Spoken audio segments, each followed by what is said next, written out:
আজ কলকাতার বুকে সিবিআই আধিকারিক সেজে লক্ষ লক্ষ টাকার প্রতারণার ঘটনা সামনে এলো। লুট করা হয়েছে লক্ষাধিক টাকা মূল্যের সোনা। শুক্রবার 28শে মার্চ সন্ধ্যায় ঘটনাটি ঘটেছে কলকাতার পোস্তা থানার অন্তর্গত কটন স্ট্রিটে। ঘটনার পর সিবিআই এর বোর্ড লাগানো গাড়ি নিয়ে পালায় দুষ্কৃতীরা। সিসিটিভিতে যা দেখা গেছে সেই সূত্র ধরে অভিযুক্তদের খোঁজ চালাচ্ছে পুলিশ। ঘটনার তদন্তে পোস্তা থানার পুলিশ মোট 43 লক্ষ টাকার প্রতারণা হয়েছে বলে জানা গিয়েছে। 33 লক্ষ টাকা সোনা লুট হয়েছে বলে খবর। বড়বাজার এলাকায় একাধিক সোনার দোকান রয়েছে। সোনার দোকানের বাইরে ভুয়ো সিবিআই অফিসার সেজে দাঁড়িয়েছিল দুষ্কৃতীরা।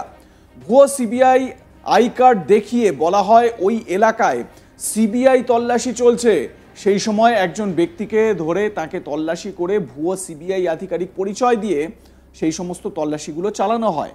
জানা গিয়েছে ওই ব্যক্তির কাছে 53টি সোনার চেন নিয়ে যাচ্ছিলেন, যার বাজার মূল্য প্রায় 33 লক্ষ টাকা, যার ওজন প্রায় 400 গ্রাম সোনার। এরপরই ওই ব্যক্তিকে জানানো হয় ওই সোনা নকল। এই সোনা বাজেয়াপ্ত করা হচ্ছে। শুনে নেব আমাদের প্রতিনিধি রাজেশ সাহার প্রতিবেদন এ বিষয়ে। ফেক ইনকাম ট্যাক্স অফিসারের পরে এবার ফেক সিবিআই অফিসার হানা শহরে ভুয়ো সিবিআই অফিসারের খপ্পরে পড়ে 33 লক্ষ টাকার সোনা হারালেন এক ব্যক্তি।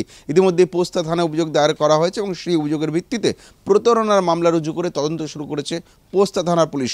গত সোমবারে আমরা দেখেছি কলকাতার চিনার পার্ক এলাকায় এক ব্যক্তির বাড়িতে ইনকাম ট্যাক্স অফিসার পরিচয় দিয়ে মধ্যরাতে তল্লাশি অভিযান চালানো হয় এবং সেখান থেকে প্রায় 3 লক্ষ টাকা ক্যাশ এবং প্রায় 20 ভরি সোনা সেখান থেকে বাজেয়াপ্ত করা হয়। পরবর্তীকালে জানা যায় তারা ইনকাম ট্যাক্স অফিসার নন, তারা ছিলেন ভুয়ো আয়কর আধিকারিক। তারা আসলে তাদের মধ্যে 5 জন ছিলেন সিআইএসএফে কর্মরত, অর্থাৎ সেন্ট্রাল ফোর্সে তারা চাকরি করতেন এবং আরও 3 জনকে গ্রেপ্তার করা হয়। মোট 8 জনকে গ্রেপ্তার করা হয়েছিল।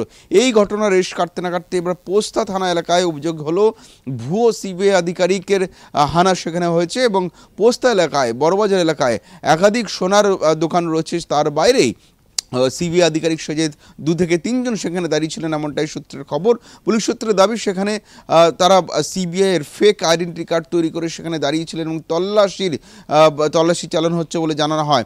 সেখানে সেই মুহূর্তে একটি জুয়েলারি ম্যানুফ্যাকচারিং ইউনিটের এক কর্মী সেখানে একটি ব্যাগে করে প্রচুর পরিমাণ সোনা নিয়ে যাচ্ছিলেন তাদের কাজের জন্য।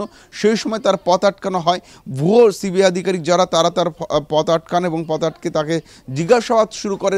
তারা একটি আইডেন্টিটি কার্ড দেখানো হয়, নিজেদেরকে সিবিআই অফিসার পরিচয় দিয়ে সেই ফেক আই কার্ড তাদেরকে শো করা হয় এবং সেই আই কার্ড শো করে নিজেদেরকে সিবিআই পরিচয় দিয়ে তাকে জিজ্ঞাসাবাদ শুরু করেন এবং তাকে জানানো হয় যে এই মুহূর্তে সেই এলাকায় তল্লাশি অভিযান চলছে, কাউকে যেতে দেওয়া হচ্ছে না এবং প্রত্যেকে তল্লাশি করা হচ্ছে এবং তাকেও তল্লাশি করা হয়। এবং সেই সময় ওই ব্যক্তির ব্যাগে প্রায় অসংখ্য সোনার চেন ছিল, প্রায় 53টি মতন সোনার চেন ছিল, যার ওজন প্রায় 400 গ্রাম এবং বলা হচ্ছে এই পরিমাণ সোনার মূল্য বাজার দর প্রায় 33 লক্ষ টাকা।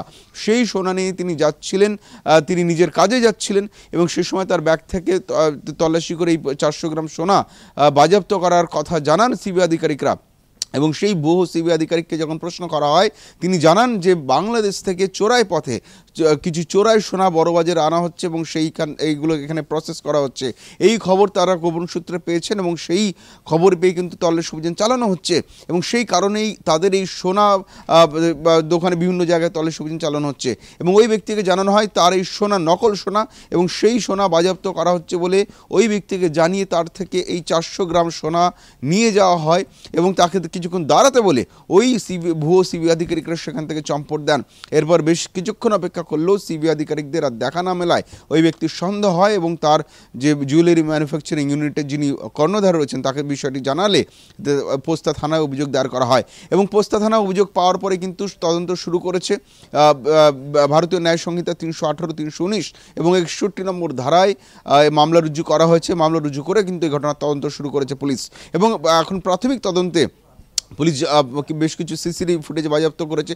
সেই সমস্ত সিসিটিভি ফুটেজে ওই 3 ভুয়ো সিবিআই আধিকারিকের ছবি মিলেছে। সেখান থেকে তাদেরকে আইডেন্টিফাই করে ভুয়ো সিবিআই আধিকারিকদের কাছে পৌঁছানোর চেষ্টা চলছে। যদিও 2 দিনে এখনও পর্যন্ত ওই ব্যক্তিদের ধরা বা গ্রেপ্তার করা এখনও সম্ভব হয়নি, তবে পুলিশ জানাচ্ছে তদন্ত চলছে, তাদেরকে শনাক্তকরণের কাজ চলছে। খুব দ্রুতই পুলিশের হাতে পাকড়াও হবেন এই ভুয়ো সিবিআই আধিকারিকরা, এমনটা আশাবাদী তদন্তকারী আধিকারিকরা।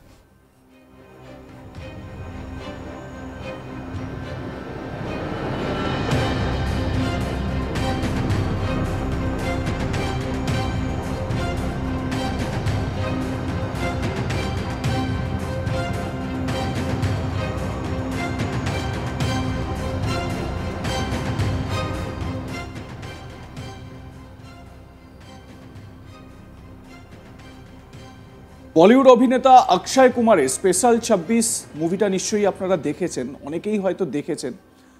এবং সেই মুভিতে ঠিক একই রকম কায়দায় আয়কর অফিসার পরিচয় দিয়ে বা সেন্ট্রাল গভর্নমেন্টের কোনো তদন্তকারী সংস্থার অফিসার পরিচয় দিয়ে অক্ষয় কুমার অ্যান্ড কোম্পানি তারা এইরকমভাবে বিভিন্ন জায়গায় গিয়ে সোনার দোকানে বা বিভিন্ন অফিসে গিয়ে টাকা পয়সা এঁটে নিয়ে চলে আসতেন। এবং সেই সিনেমাতে কলকাতারও একটি শুটিং স্পট রয়েছে, মানে কলকাতাতে এসেও শুটিং করা হয়েছে, খাস কলকাতা সেখানে দেখানো হয়েছে। আর এই কলকাতাতেই সেই স্পেশাল ২৬ পুরোপুরি একেবারে মিলে গেল। সিবিআই আধিকারিক সেজে লক্ষ লক্ষ টাকা প্রতারণার ঘটনা সামনে এসেছে। লুট করা হয়েছে লক্ষাধিক টাকা মূল্যের সোনা। ২৮শে মার্চ সন্ধ্যায় ঘটনাটি ঘটেছে কলকাতার পোস্তা থানার কটন স্ট্রিটে। ঘটনার পর সিবিআই এর বোর্ড লাগানো গাড়ি নিয়ে পালিয়ে যায় দুষ্কৃতীরা। সিসি ক্যামেরার সূত্র ধরে অভিযুক্তদের খোঁজ চালাচ্ছে পুলিশ। ঘটনার তদন্তে পোস্তা থানার পুলিশ মোট ৪৩ লক্ষ টাকার প্রতারণা হয়েছে বলে জানা গিয়েছে। ৩৩ লক্ষ টাকা সোনা লুট হয়েছে বলে খবর। বড়বাজার এলাকায় একাধিক সোনার দোকান রয়েছে। সোনার দোকানের বাইরে ভুয়ো সিবিআই অফিসার সেজে দাঁড়িয়েছিল দুষ্কৃতীরা। ভুয়ো সিবিআই আই কার্ড দেখিয়ে তারা বলে ওই এলাকায় সিবিআই তল্লাশি চলছে। সেই সময় একজন ব্যক্তিকে ধরে তাকে তল্লাশি করে ভুয়ো সিবিআই আধিকারিক পরিচয় দিয়ে তারা তার কাছ থেকে বেশ কিছু তথ্য জানতে চায়।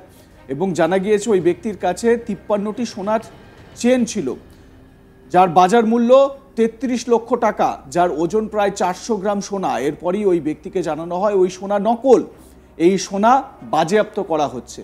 মানে আসল সোনা নকল বলে বাজেয়াপ্ত করলো ভুয়ো সিবিআই আধিকারিকরা। এবারে একবার ভাবুন, আমাদের রাজ্যে সিবিআই একাধিক তদন্ত করছে, একাধিক বিভিন্ন ঘটনার তদন্ত করছে, বিভিন্ন মামলার তদন্ত করছে। যেভাবে এই ভুয়ো সিবিআই এর রমরমা বাড়ছে শহরে, তাতে করে আসল সিবিআই আধিকারিকরা যখন অভিযানে নামবেন বা যখন তল্লাশিতে যাবেন, তখন তারা বাধার সম্মুখীন হবেন না তো? এই প্রশ্নটাও কিন্তু উড়িয়ে দেওয়া যাচ্ছে না। স্বাভাবিকভাবে সতর্ক থাকার প্রয়োজনীয়তা রয়েছে এবং এই ভুয়ো সিবিআই আধিকারিক যারা, তাদের চক্র ফাঁস করাটাও কলকাতা পুলিশের দেখার মতন একটি বিষয় এবং পুলিশ সেই লক্ষ্যেই এগোচ্ছে।